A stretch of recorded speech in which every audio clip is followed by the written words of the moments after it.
Good morning everyone. मैं Rajneesh Sharma Konark coaching Badaun से।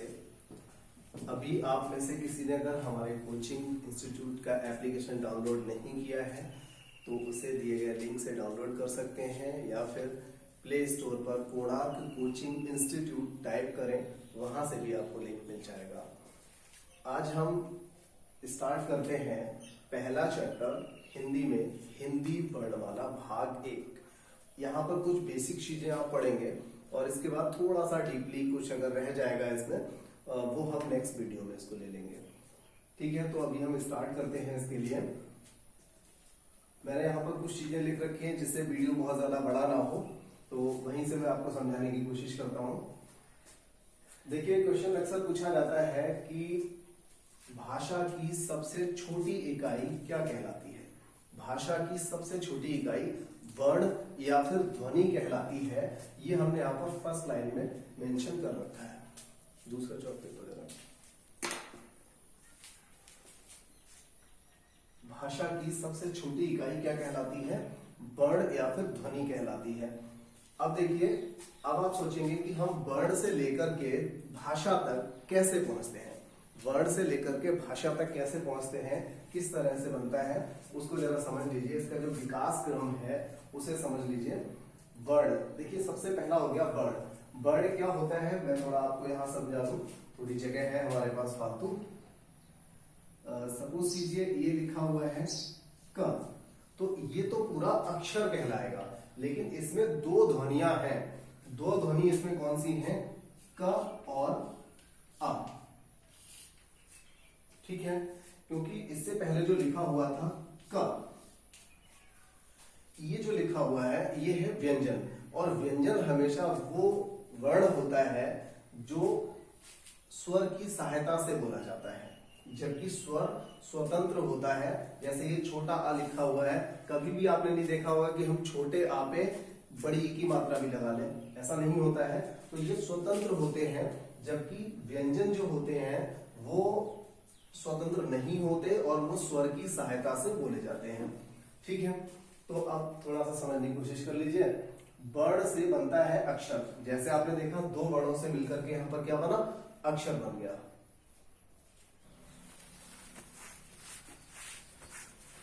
हम बात कर रहे थे वर्ण और अक्षर की। देखिए, ये दोनों वर्ण हैं और इनसे मिलकर के ये अक्षर बना है। अब देखिए, अक्षरों से मिलकर के क्या बनता है, शब्द बनता है। जैसे हमने यहां लिखा क ला कल, तो ये क्या है, एक शब्द है। देखिए, यहाँ पर शब्द को पद भी लिखा गया है। पद क्या होता है और शब्द क्या होता है, यहाँ तो दोनों ही एक चीजें हैं।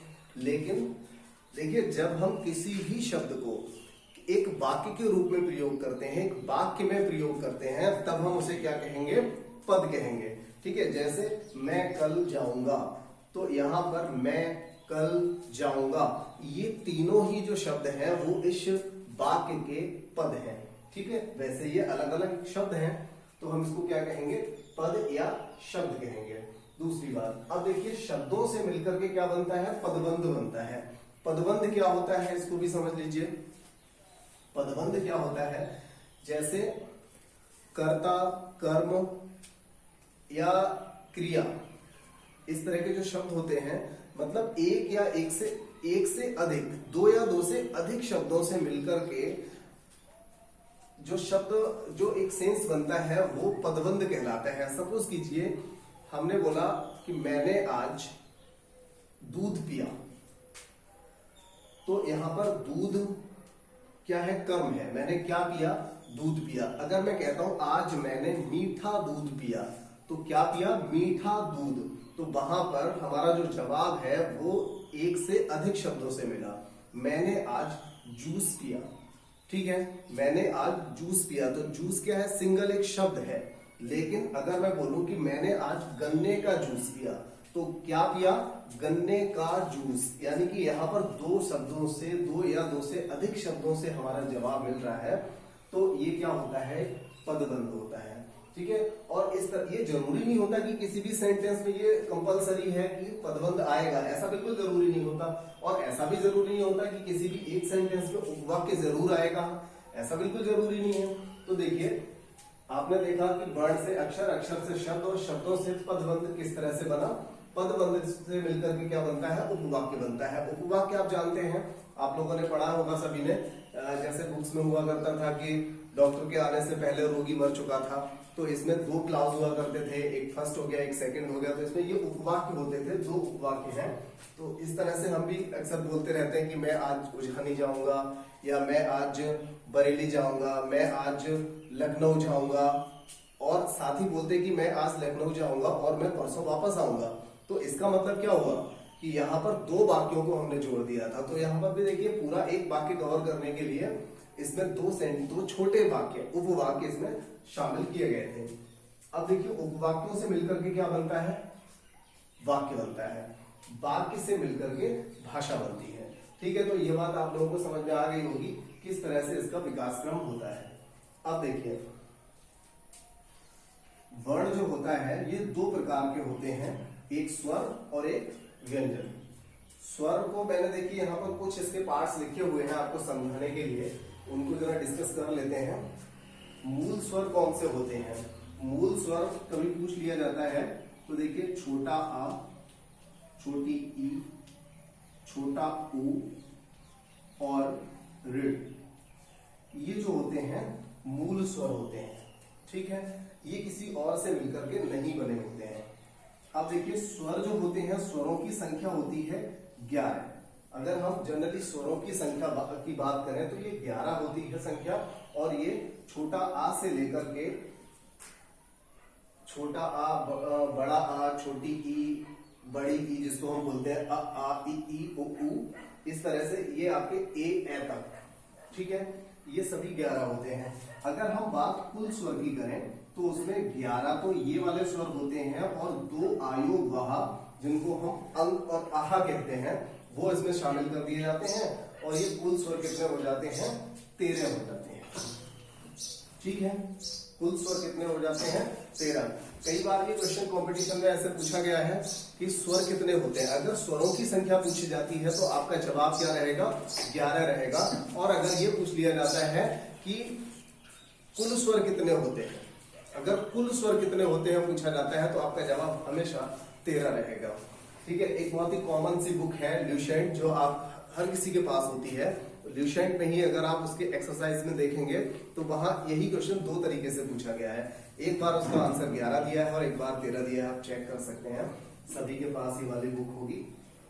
अब देखिए इसके बाद हम बात कर लेते हैं संयुक्त स्वर की। संयुक्त स्वर से मतलब होता है ऐसे स्वर जो किसी दूसरे स्वर से मिलकर के बने होते हैं। तो ये ऐसा नहीं है, इसकी ना ही कभी संख्या पूछी जाती है, इतना इंपॉर्टेंट क्वेश्चन नहीं है, लेकिन मैं आपको बता दूं जैसे बड़ा आ, ये आ, ये जो होता है आ प्लस आ, ये कैसे बनता है, आ प्लस आ से मिलकर आ प्लस आ दोनों से मिलकर के आ बनता है। इसी तरह से ई प्लस ई, इन दोनों से मिलकर के क्या बनता है, ई बनती है। ठीक है, तो इसी तरह से आपका ए हो गया या फिर ओ हो गया, ये सभी इस तरह से बनते हैं, तो ये संयुक्त स्वर कहलाते हैं। अब बात कर लेते हैं आयोग वाह की। आयोग वाह की संख्या 2 होती है, जिनको हम अंग और अह कहते हैं। देखिए इसको अनुस्वार या अनुनासिक कहते हैं और इसे विसर्ग कहते हैं। अब बात कर लेते हैं ह्रस्व स्वर। देखिए मात्राओं के आधार पर जो स्वर होते हैं, बोलने के आधार पर जो स्वर होते हैं, वो 3 प्रकार के स्वर होते हैं। उन 3 की हम बात करते हैं। ह्रस्व स्वर क्या होता है, जिस स्वर को बोलने में कम समय लगता है उसको हम कहते हैं ह्रस्व स्वर। और इस पर जब आपने कभी छंद पढ़ा होगा तो छंद में आपने कभी मात्राएं गिनना जब सर ने सिखाई होंगी, सर ने जब बताया होगा आपके लिए कि किस तरह से मात्राएं लगती हैं, तो कुछ ऐसे अक्षर होते हैं जिनकी मात्रा हम 1 लेते हैं और कुछ ऐसे होते हैं जिनकी मात्राएं 2 लेते हैं। तो जिसकी मात्रा 1 लेते हैं वो ह्रस्व स्वर होता है, जिसकी मात्राएं 2 लेते हैं वो दीर्घ स्वर होता है। तो ह्रस्व स्वर वो स्वर होते हैं जिनकी मात्रा 1 होती है, और ये आपके वही मूल स्वर होते हैं। ठीक है, आ, ई, उ और ऋ। अच्छा, इसके अलावा जितने भी स्वर बचे वो सभी आ जाते हैं आपके दीर्घ स्वर में। अब बात कर लेते हैं प्लुत स्वर। हो सकता है कुछ लोग फर्स्ट टाइम इन चीजों को पढ़ रहे होंगे तो उन्हें नहीं पता होगा प्लुत स्वर या विलुप्त स्वर क्या होता है। देखिए प्लुत स्वर क्या होता है, यहां पर बात हुई कि जिस स्वर को बोलने में कम समय लगे वो क्या होता है, ह्रस्व स्वर होता है, और जिस स्वर को बोलने में ह्रस्व स्वर से अधिक समय लगे उसे हम दीर्घ स्वर कहते हैं। अगर दीर्घ स्वर से भी ज्यादा समय लगे तो वहां पर प्लुत स्वर होता है, दीर्घ से भी ज्यादा। अब आप सोचेंगे ऐसा कौन सा होता है जिसमें हमें दीर्घ से भी ज्यादा लगता है। मैं आपको बताता हूं, जैसे आप किसी को बुलाते हैं, सपोज कीजिए आपका कोई मित्र है, आपका कोई घर वाला है, संबंधी है, जिसको आप दूर से आवाज लगाते हैं, आप आवाज लगाते हैं राम, इस तरह से जब आप आवाज लगाते हैं तो आप देखते हैं कि रा को आपने बहुत लंबा खींचा था, ठीक है, या आप ओम इस तरह से बोलते हैं तो यहां पर भी आप थोड़ा लंबा खींचते हैं किसी एक आवाज को। किसी को भी जब आप आवाज लगाते हैं, किसी को पुकारते हैं तो हमेशा एक लंबी सी आवाज निकलती है, उसमें इससे भी ज्यादा। कभी आपने देखा कि कोई कहानी में लिखा होता है कि वह जोर से चिल्लाया राम, ऐसे लिखा होता है, वह जोर से चिल्लाया मोहन, तो वहां पर सिर्फ मोहन नहीं होता, वो जब चिल्लाएगा तो मोहन को अलग ही तरीके से आवाज लगाएगा। तो यहां पर देखिए क्या करेंगे, प्लुत स्वर में मैं कुछ शब्द बता देता हूं। सपोज कीजिए राम लिखना था, तो अगर हमें ये शो करना हो तो देखिए डबल मात्रा हम दिखा देंगे।